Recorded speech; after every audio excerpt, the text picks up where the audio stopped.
U.S. to send $250 million in weapons to Ukraine. The U.S. will send an additional $250 million in weapons to Ukraine, including anti-tank and anti-aircraft missiles, according to a statement from the White House. The announcement comes as Russia intensifies its attacks on Ukrainian cities. Greece wildfire scorches area bigger than New York City.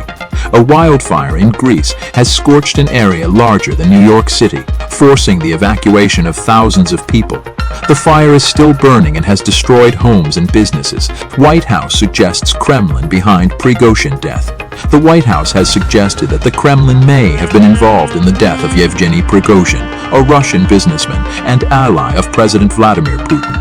Prigozhin died in a plane crash in June. China warns us against disastrous trade curbs. China has warned the U.S. against imposing disastrous trade curbs on the country. The warning comes after the U.S. said it is considering imposing tariffs on Chinese goods worth up to $300 billion. Taiwan decries China's military harassment after warplanes detected. Taiwan has decried China's military harassment after dozens of Chinese warplanes were detected flying near the island. The flights come amid rising tensions between China and Taiwan, two Ukraine sisters held for dancing on fallen soldiers' graves. Two Ukrainian sisters have been arrested for dancing on the graves of fallen soldiers.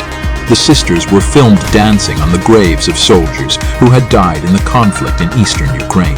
Republican Francis Suarez suspends 2024 U.S. presidential bid.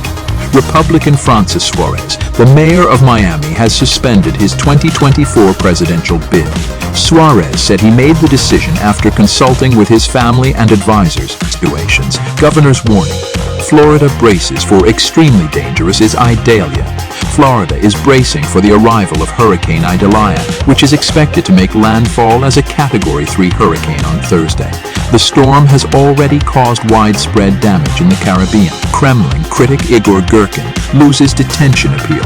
A Russian court has rejected an appeal by Kremlin critic Igor Girkin, who is being held on charges of terrorism. Girkin is accused of leading a group of Russian separatists in eastern Ukraine. Jacksonville shooting reignites firearms debate. What is R-15-style firearm? A shooting at a video game tournament in Jacksonville, Florida, has reignited the debate over gun control in the U.S. The shooter, who was armed with an R-15-style rifle, killed 2 people and injured 11 others. Iran president backtracks on Japan's independence remark. Iranian President Ibrahim Raisi has backtracked on his remark that Japan is not an independent country. Raisi made the comment during a meeting with Japanese Prime Minister Fumio Kishida, Supreme Court to hear case on affirmative action in college admissions. The U.S. Supreme Court will hear a case on affirmative action in college admissions. The case, Fisher v. University of Texas, challenges the use of race as a factor in admissions decisions.